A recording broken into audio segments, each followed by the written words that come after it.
The broadcast is now starting. All attendees are in listen-only mode. Hi, everybody. My name's Mike Rink. I'm the product evangelist here at Comalatech, and I'm really excited that you've decided to join me today for our webinar called Navigating the Path to Document Control. Hopefully you're here because you're hoping to discover how to add document control utilizing Confluence and our app Kamala Workflows. And my goal is to walk you through the various steps of a document control process, outline some of the potential roadblocks you might face along the way, and go over how Confluence and Workflows help to get you around those roadblocks and on the path to document control. I am going to save some time at the end of the webinar for any questions you might have. If you do have any questions as we go through the webinar, feel free to press the little hand icon that's on the GoToWebinar control panel. When you press that hand icon, there will be a little text box, and you can enter your question into the text box, and then I'm going to see it on my end. That's going to help me figure out what it is that you're asking, and it's also going to let us save all the questions for all at once. So when you're in a team where compliance and regulation matters, obviously managing and controlling documents can either be something that is troubling and a hassle, or it can be something that's a pathway to success. And to reach that path really requires an effective plan that maps out all the steps in the life cycle of your documents. Document control, simply put, is a process for managing documents. This includes the approval, distribution, change of documents, and then stating who is actually assigned to make that process a reality. Depending on the organization, the people who are charged with overseeing and ensuring adherence to the process could be a single person, it could be a whole team, it could be a whole department. But no matter what, all of these groups will have something in common. And that's that they need to manage every step of the document control process. And we break down those steps as follows: creation, approval, change control, retrieval, and obsolescence. And so my webinar today is going to take you through each of those steps and discuss best practices and how to avoid getting stuck at each of those phases. So, without further ado, why don't we start our journey? And we'll kick it off with the most obvious first step, and that's document creation. Now, no matter which way you look at it, creating a document is going to take time. And the first step in creating a document often involves collaboration. It could be between multiple people who are authoring the document. It could be stakeholders who have input into the content. And, depending on your own team's circumstances, these authors or stakeholders, they could be located in different offices, different time zones. And so it could be impossible to get all of those people involved with the document into a single room or even into a single conference call. I can tell you from personal experience at Comalatech, where we have team members in North America, in Spain, in Australia, that trying to have one single meeting where everybody is involved becomes incredibly challenging. And when you're trying to build quality documentation that has real-world consequences and real-world impact, it's all the more important that these diverse groups are able to collaborate in a way that is effective and also eliminates as many errors as possible. 5 or 10 years ago, it was common to do this via email. You'd have a Word document, you'd attach it to the document, somebody would track changes, you'd pass it back and forth like a hot potato. But nowadays, that process is risky. The quality and the accuracy of your document are going to suffer. Realistically, there's better ways of getting it done. Nowadays, more and more teams are turning to real-time cloud-based collaborative tools. Things like Google Docs. That's going to allow your team members to actually work together collaboratively at the same time. Something that is much more effective as far as your time goes, but also lets the quality of the document stay more intact. However, even a tool like Google Docs still has its drawbacks because there's not really any great built-in approval processes. You still have security risks. I know there's lots of teams who are concerned about the security of using Google Cloud tools, even more so when you're talking about sensitive information. So when it comes to the document creation process, those are some pretty critical roadblocks. Being able to get your team together, being able to have them collaborate, and being able to ensure that that collaborative document is secure and developed properly. How do we get around those roadblocks? Confluence. Confluence is our number one recommendation for people who are looking to collaborate in real time on documentation. It has all those pieces that you need to get around the roadblocks. When you use Confluence as a document repository, you have a space with collaborative editing where your team members can work together seamlessly and simultaneously from anywhere, regardless of time zones. When you start using Confluence, all of a sudden, the location of your team members and the technology are not going to get in the way of your collaboration. And that's so important when you're building a document. Hopefully the people on this call have some familiarity with Confluence, and I don't have to go over the whole thing. But if you have questions about Confluence specifically, like I said, I'd be happy to go through those at the end. So we've talked about document creation, and if I'm honest, I think there's most teams that find a way to muddle through this step. Whether you're using Word or using Google Docs or you're using Confluence, one way or another, those documents get built. But it's at this next step where we see, where we see people run into more and more problems. And that is, you've built your document, but how do you actually get it approved? And how do you make sure the right people can see it? These are real challenges for teams. When you're trying to get a document approved, your approvers aren't always around. I can think of a lot of times in my younger days where I'd have to be carrying some printed out Word document from desk to desk, trying to get it signed off by the right people, only to find out that one person I needed was always sick or was on vacation or was on holidays or was in a meeting. There's all kinds of reasons that can delay getting something approved. So when you have an electronic documentation system like Confluence, and you're able to add in an electronic approval process, it just speeds up that process so much better. Another problem we see frequently is that when you don't have a way to properly distribute your documents, when you're using traditional paper-based systems or old PDFs, it really gets hard to make sure that the right content is the content that people see.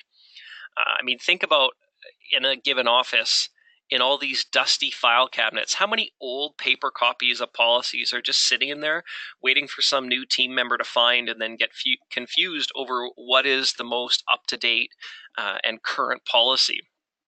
Or you're searching for a document on the server and you're finding 7 different versions of it all in different people's folders because there's no one source of truth as to what the most current and approved version of that document is. In these kind of documents, they should be dead and just left to rest somewhere once a new version of the document is published. Only the most recently approved version should be the version available. When that doesn't happen, all of a sudden these outdated policies and product requirements or specifications, they just clog up your documentation. And those are going to cause headaches and lead to issues that can really be far-reaching. This is what happens when uncontrolled documents are just floating around and not distributed properly. And furthermore, when your approved documents aren't shared properly and not distributed properly, all of a sudden training and updates can just be completely missed. So what happens if you produce a new HR policy that isn't being followed because people haven't seen it? That could potentially have legal ramifications. And these are the kind of real world problems that companies face every day, especially when employees can just say, well, I checked this old PDF or I found this old printout. You want to make sure that you are only giving people the most up-to-date information. And most organizations, they don't want that kind of trouble, and they're going to do whatever it takes to avoid it. But it's a challenge when you don't actually have controlled documents. So when it comes to document approval and distribution, we wholeheartedly endorse our own Confluence app, Kamala Workflows. There really isn't a better way in Confluence of adding that review and approval and distribution process. We've built all kinds of features into workflows to help you with your approval and distribution.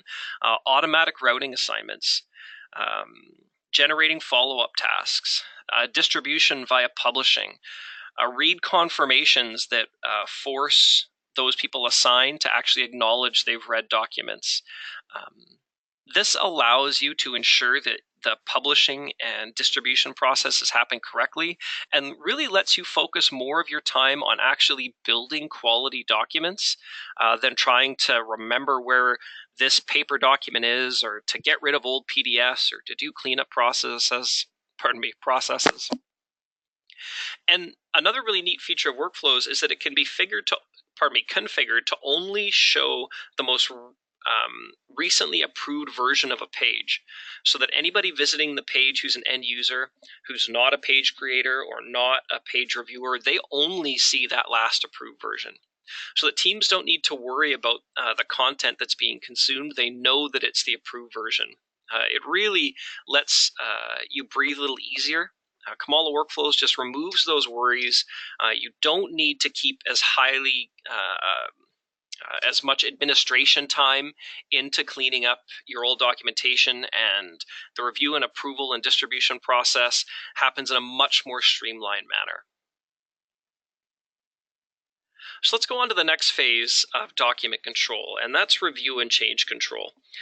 So we've talked about building the document, we've talked about getting the document approved and shared, but obviously it's important too that those documents are reviewed on a regular basis, and that any changes made to them are also captured in the review process, right?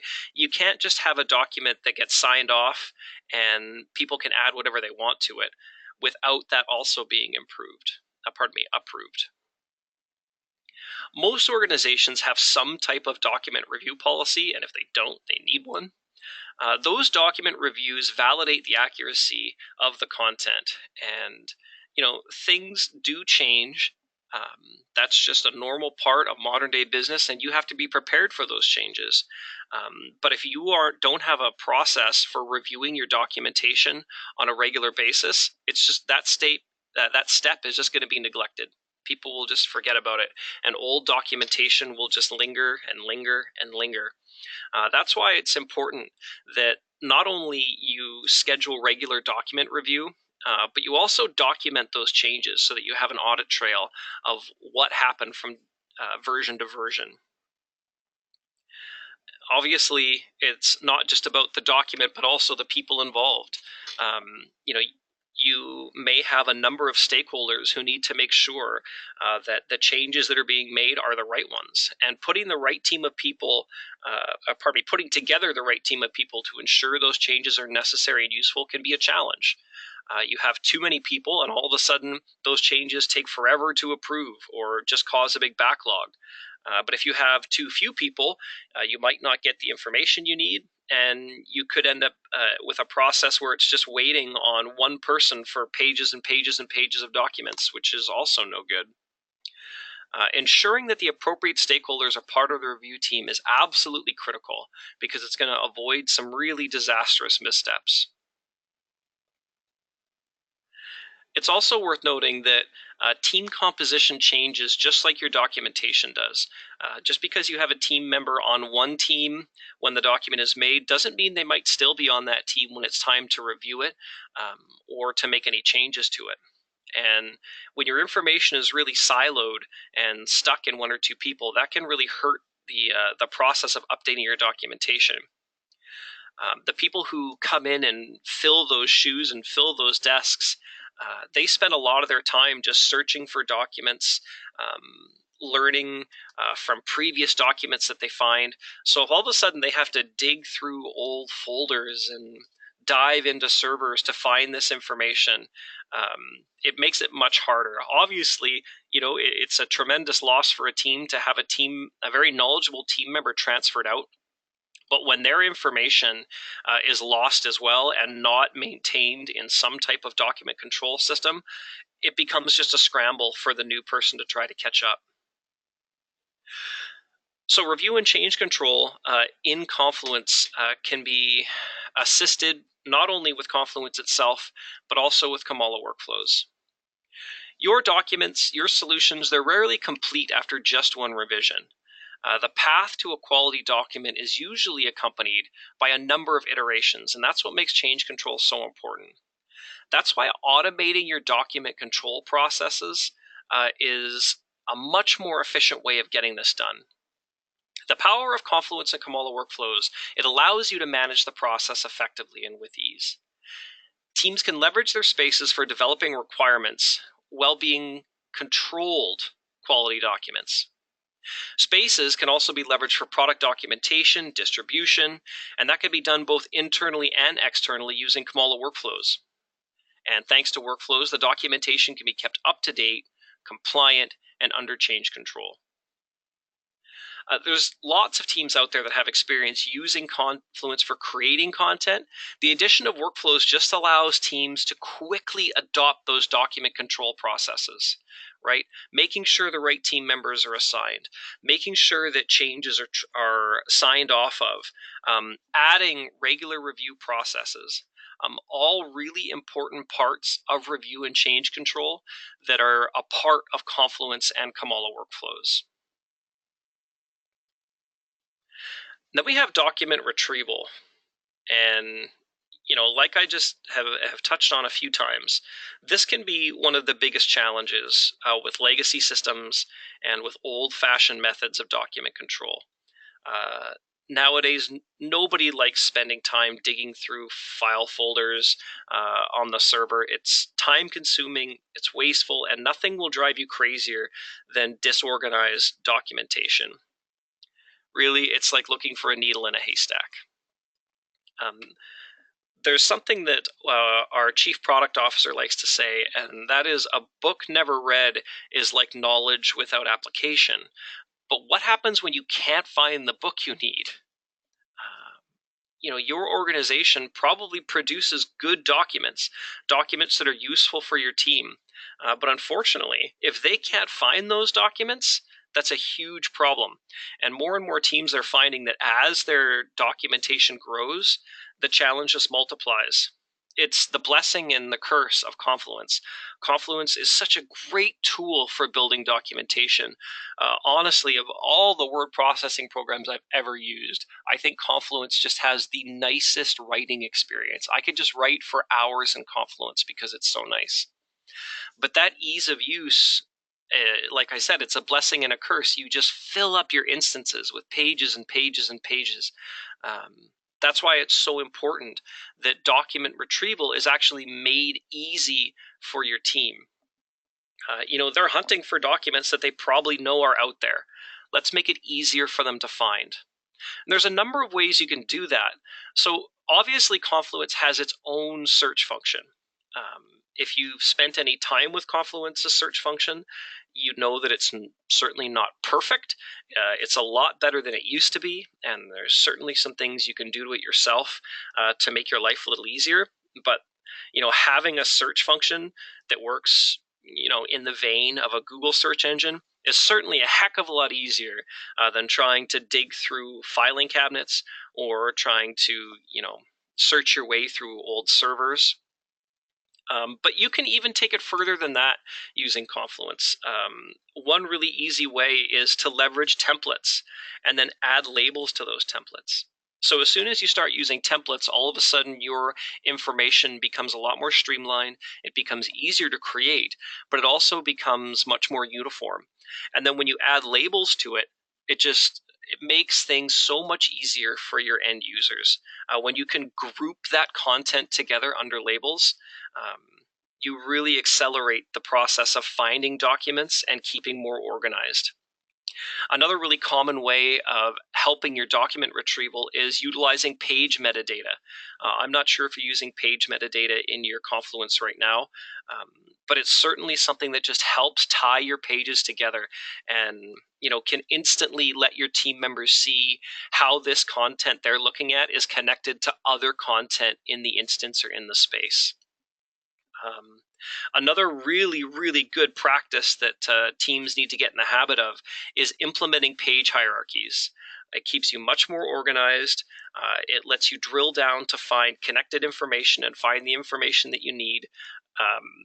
We have some even in our own team, we can look at some people's personal spaces and it's just a labyrinth. You have no idea what connects to what.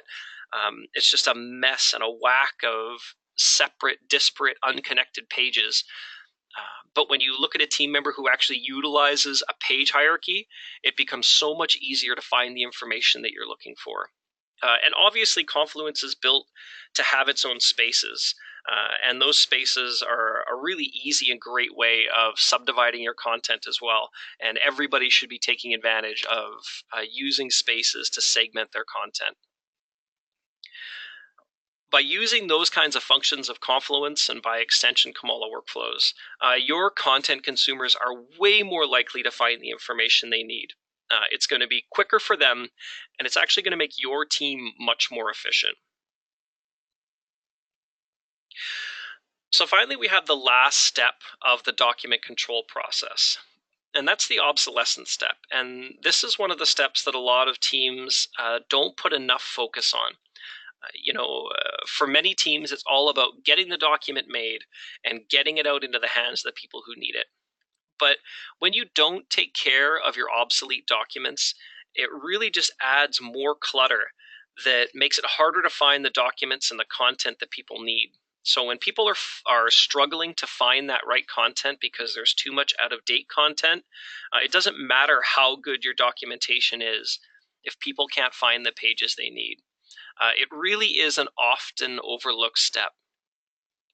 Hopefully you have internal retention policies that dictate the length of time that documents need to be maintained and retained before they can be discarded.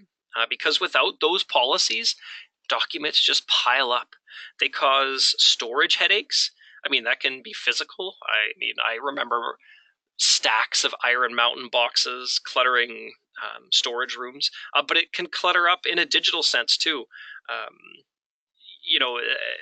I talk to Confluence administrators who are just struggling with reams and reams and reams of pages packed with attachments that not only eats up your server space, but just adds clutter. It makes retrieval much more difficult, and it's just going to sap the productivity of the team. So how do you make sure that documents, when they're obsolete, are actually removed? We talked about that review process, setting a review time frame to make sure the document was still up to date or did it need changes. But how do you make sure that those obsolete documents are cleared out? Well, the first thing you need to do is set expiration and due dates. You can do this using Komala workflows so that when a document expires, it can automatically move itself to a expired state. And one of the things that we suggest when that retention time has expired, you actually mark the document as obsolete. So you can see here in the demo, the person creating the document who has approved it sets an expiry date. And then once that expiry date passes, you're going to see that the document actually goes to an obsolete state and gets locked so that people can't actually view it or make any changes to it. So this obsolete document is actually hidden. It's no longer cluttering people's searches. It's no longer cluttering those spaces and those hierarchies. You can even automate your process of archiving your obsolete documents. There's a few different ways of doing this. There's an app called PowerScripts for Confluence that you can add that actually has an automatic archiving process built in. so that when you have documents that are in the obsolete state, like this example one on your screen, they can automatically move those pages into an archive space, which just completely remove them from your team's daily processes. That really does help your team stay more organized and more efficient. This is just showing off more of those page restrictions. So we're kind of getting into the home stretch now. We covered off those major steps of document control, the creation, the approval and distribution, the review tracking, making sure that the right people were reviewing it, making sure your documents were organized and easy to find, and then the obsolescence step, making sure that those old obsolete documents are actually removed. Regardless of the current system you're using, it doesn't matter if it's email or paper or you're tracking it with Excel spreadsheets, a move to Confluence and Kamala workflows as your document control system is without a doubt going to be an improvement for document control in your organization. Making a switch like this is never easy. People don't like change. That's very true. But if you come up with an effective plan and invest in a little bit of training for that transition, it just becomes another step on your path to successfully applied document control. With the combined power of Confluence for document creation and collaboration, alongside Kamala Workflow's effective management and control, it lets you be assured that a quality documentation process is being used. And that ensures your teams and content consumers are seeing things that are approved and are compliant with your industry. And one of the nice things about using a tool like Confluence is that it's tied into a larger world of Atlassian tools. Not only does that mean you can rest easy knowing that this system is widely used by thousands of people around the world, but it also easily integrates into other parts of your business process. Maybe you're using Jira to track your software development issues, or Jira Service Desk to manage your support organization. But not only that, there's also a wide variety of other apps available in the Atlassian marketplace that can extend your Atlassian tools even further. The point is, we actually have over 2,000 customers using Kamala workflows, and there's more being added every day. We know that this is a proven system for adding document control to your teams, and it has been successful for other people, and we're very confident it can be successful for you. Document control, it's the foundation for quality. Procedures and processes affecting products have to be documented to ensure quality, to ensure safety, and those documents have to be properly controlled. Leveraging Kamala workflows on Confluence is going to help you automate that process and greatly increase your organization's efficiency. It's going to enforce compliance, and at the end of the day, it's going to reduce your compliance costs. So I did want to take a little bit of time to answer any questions that you might have. I know that we covered off a lot of material. We went through the various steps of a document control process. We talked about the roadblocks you can run into at those steps and how you can use Confluence and Kamala workflows to get around those roadblocks. So I would like to give you the opportunity to ask questions. As I mentioned at the beginning of the webinar, you'll see a little hand icon on the GoToWebinar control panel. And if you press that hand icon, it should open up a text box, and you can enter your question to that text box, and then I'm going to see it here on my end, and I can answer it. So feel free to send in those questions, and I'd be happy to answer them for you. One question is about workflows, and that is, do we have a webinar just for workflows showing you how that product works? And yes, we do. If you go to our homepage and scroll down to where you see workflows, there's a link to our webinar page, and on there you'll be able to access a recorded version of our workflows webinar, or you can sign up for an upcoming live version of the workflows webinar. And that workflow doesn't go over so much the document control process. It more delves just into the product side of Comala workflows. I have one question here. Could I talk about how electronic signatures work? That's a great question. And for a lot of teams, especially when you're involved in ISO compliance, that's really important. You need to be able to show to auditors that the person who was assigned to sign a document actually was the one who approved it. And an electronic signature will meet ISO standards. So the way we do it with, actually, you know what? Why don't I just show you? I will open up a Confluence browser here really quickly, and I'll add a workflow, and I'll add our quality management system workflow. And when I apply that, you're going to see right on the screen here that in order for a approver to sign off on this document, they need to add their username and password. And if they don't enter in their username and password correctly, they will not be able to approve this page. If they enter their Confluence username and password correctly, they are then able to approve it. And then that digital signature, that approval, is saved inside Confluence's audit log. So you could show that to an auditor later to show that, yes, this exact user was the one who approved. Here is their digital signature. If you need more information about digital signatures, we do cover it in our product documentation, and all of our product documentation is at wiki.comalatech.com. Another question in regards to the e-signatures, do we need to have any additional plugins for e-signatures? So in native Confluence, there is no electronic signatures, but if you have Comala workflows, it will do them for you. So you don't need to have any additional plugins as long as you have Comala workflows.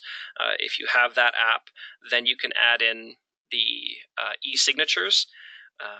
Again, if you're curious about how that process works, the best way to do it is to check out wiki.comalatech.com, because that will tell you exactly how you add them when you're building out your own approval workflows.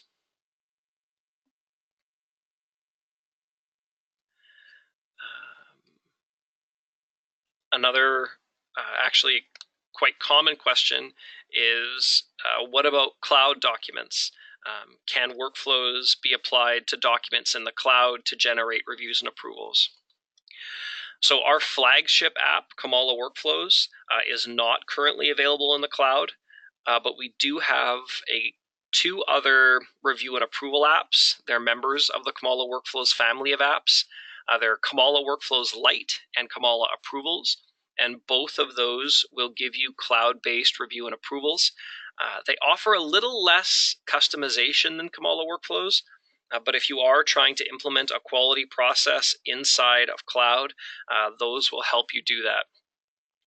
In fact, a case study was just published the other day by one of our partners, an Atlassian Solutions partner called Blended Perspectives, where they helped EQ Bank implement a quality process inside of Confluence Cloud using Comala Workflows Lite. So cloud users, you may want to check that out just for a little more context.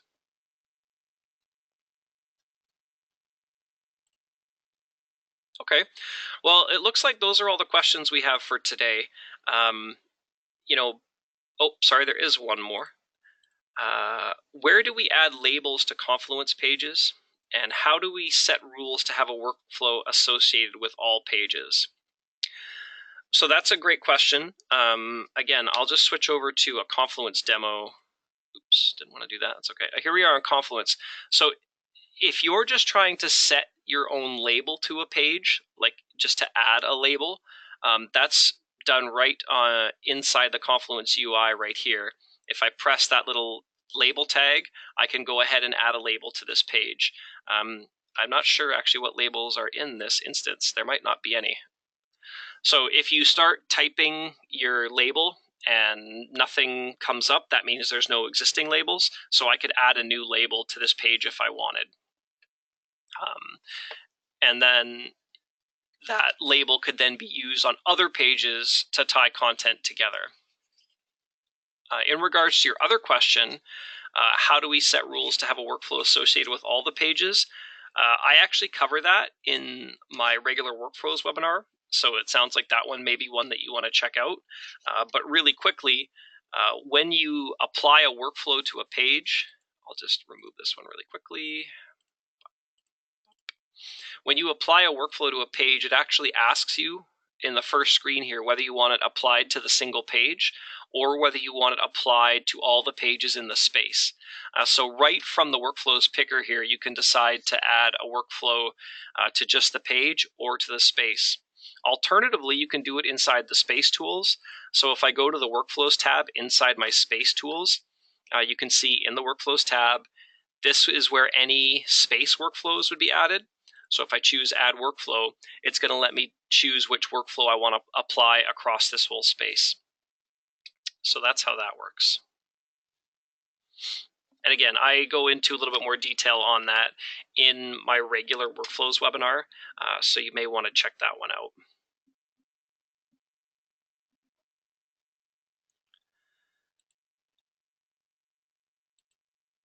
Okay, if you do happen to come up with more questions, by all means, please shoot me an email. I can be reached at mike@comalatech.com.